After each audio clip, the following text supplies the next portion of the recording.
The Cats of Ulthar by H.P. Lovecraft.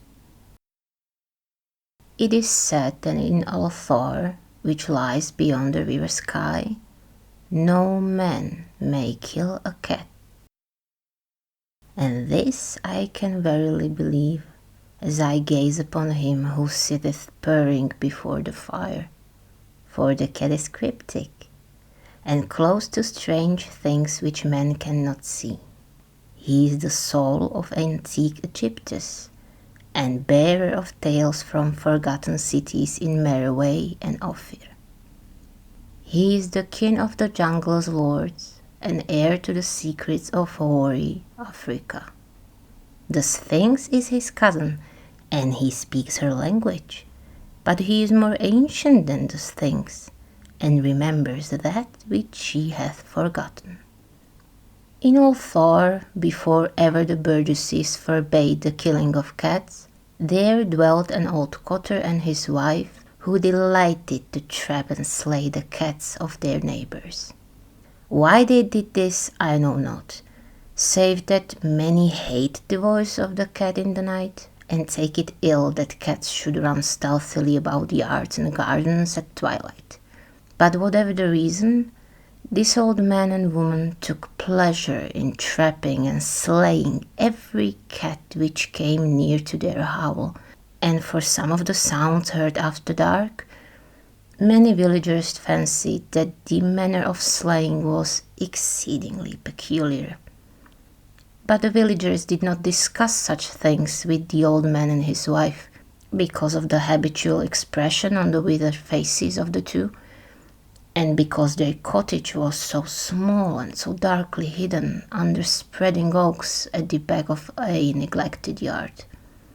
In truth, much as the owners of cats hated these odd folk, they feared them more, and instead of berating them as brutal assassins, merely took care that no cherished pet or mouser should stray toward the remote hovel under the dark trees. When through some unavoidable oversight a cat was missed, and sounds heard after dark, the loser would lament impotently, or console himself by thanking fate that it was not one of his children who had thus vanished. For the people of Ulthar were simple, and knew not whence it is that all cats first came. One day a caravan of strange wanderers from the south entered the narrow cobbled streets of Ulthar. Dark wanderers they were, and unlike the other roving folk who passed through the village twice every year. In the marketplace they told fortunes for silver and bought gay beads from the merchants.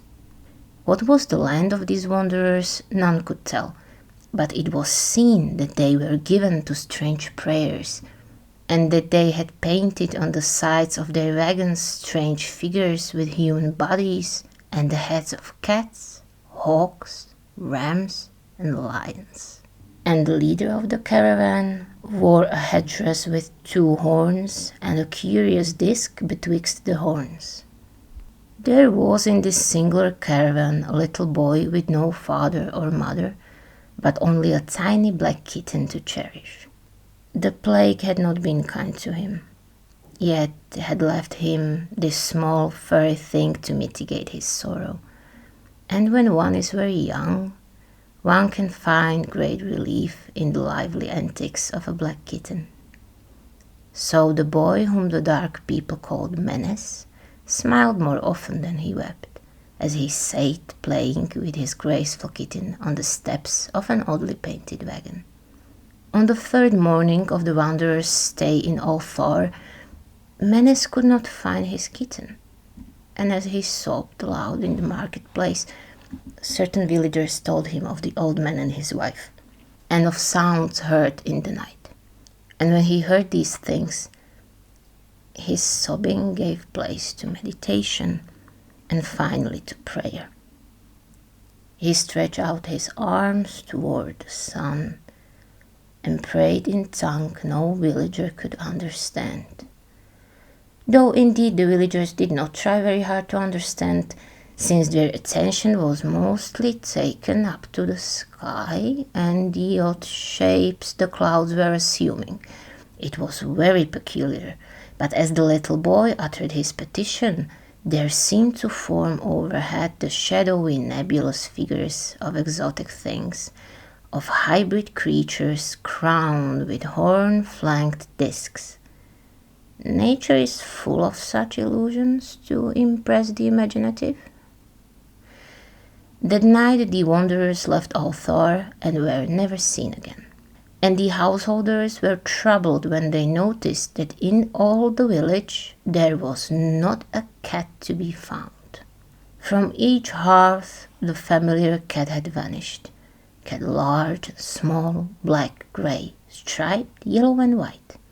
Old Cranon, the burgomaster, swore that the dark folk had taken the cats away in revenge for killing of Menace kitten, and cursed the caravan and the little boy. But Nith, the lean notary, declared that the old cotter and his wife were more likely persons to suspect, for their hatred of cats was notorious and increasingly bold.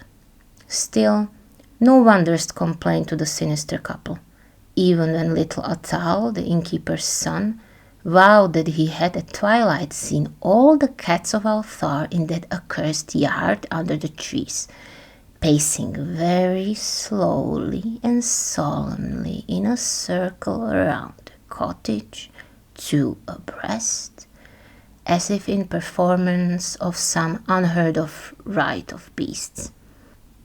The villagers did not know how much to believe from so small a boy, and though they feared that the evil pair had charmed the cats to their death, they preferred not to chide the old cotter till they met him outside his dark and repellent yard.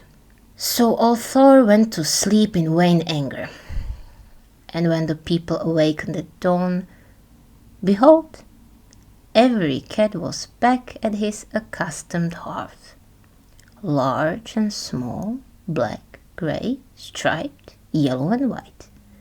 None was missing.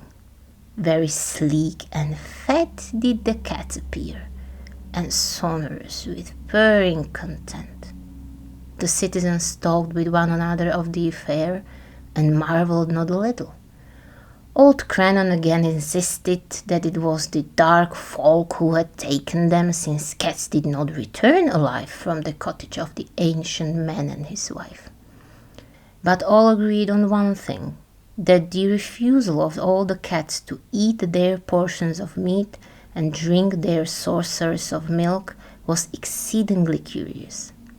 And for 2 whole days the sleek, lazy cats of Ulthar would touch no food, but only those by the fire or in the sun. It was fully a week before the villagers noticed that no lights were appearing at dusk in the windows of the cottage under the trees. Then the lean Nith remarked that no one had seen the old man or his wife since the night the cats were away. In another week, the burgomaster decided to overcome his fears and call at the strangely silent dwelling as a matter of duty, though in doing so he was careful to take with him Shank the blacksmith and Thal the cutter of stone as witnesses.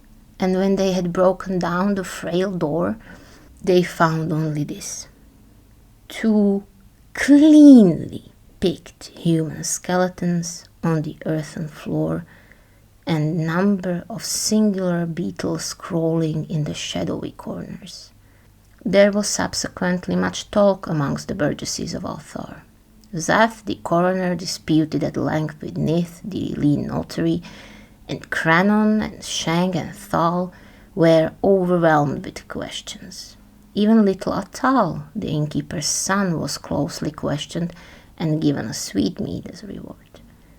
They talked of the old cotter and his wife, of the caravan of dark wanderers, of small Menace and his black kitten, of the prayer of Menace and of the sky during that prayer, of the doings of the cats on the night the caravan left, and of what was later found in the cottage under the dark trees in the repellent yard. And in the end, the burgesses passed that remarkable law, which is told of by traders in Hathek and discussed by travelers in Nir, namely, that in Ulthar no man may kill a cat.